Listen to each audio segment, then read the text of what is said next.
તો આ તરફ સૌરાષ્ટ્ર ક્રિકેટ એસોસિએશન દ્વારા મનમાની કરાતા મુશ્કેલી વધી છે। એસસીએમાં પરિવારવાદ સામે સુપ્રીમ કોર્ટમાં પીઆઈએલ થઈ છે। કોર્ટના આદેશ બાદ હાઈકોર્ટે કમિટી રચી છે।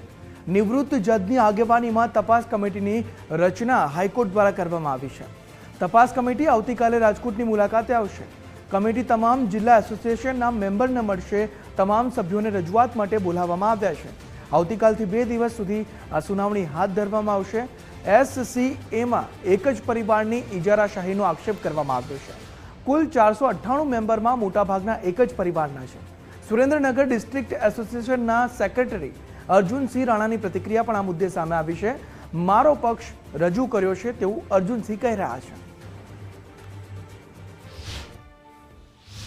તમારા સભ્યો છે વર્ષોથી 489, એમાં એક પણ ક્રિકેટ એસોસિએશનને તમે સભ્ય પદ આપ્યું નથી કે મતાધિકાર આપ્યો નથી। આજે સૌરાષ્ટ્ર ક્રિકેટની અંદર 20 ક્રિકેટ એસોસિએશન છે કે જે યુવા ખેલાડીઓને તૈયાર કરે છે, ક્રિકેટ હારે સંકળાયેલા છે।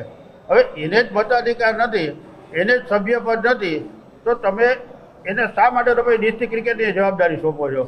બીસીસીઆઈમાં જે એની નીચેના ક્રિકેટ એસોસિએશન સ્ટેટ લેવલના છે એ લોકો મતાધિકાર ધરાવે છે અને લોઢા કમિટી અને સુપ્રીમ કોર્ટના આદેશ મુજબ તમારે અમને પણ સભ્યપદ આપવું જોઈએ, તો શા માટે નથી આપતા?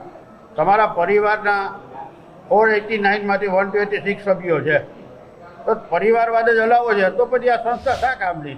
આજે હું પણ Saurashtra cricket association affiliated Surendranagar rural district cricket એસોસિએશનના પ્રતિનિધિ તરીકે અમારે જે રજૂઆત કરવાની હતી તે સાહેબને કરી દીધી છે। મેટર સબ જ્યુડિશિયલ છે, એટલે વધારે આપને હું કંઈ કહી શકું એમ નથી। એટલે રજૂઆત અમારે ક્રિકેટના બાબતનું જે એમને પૂછવામાં આવ્યું તે અમે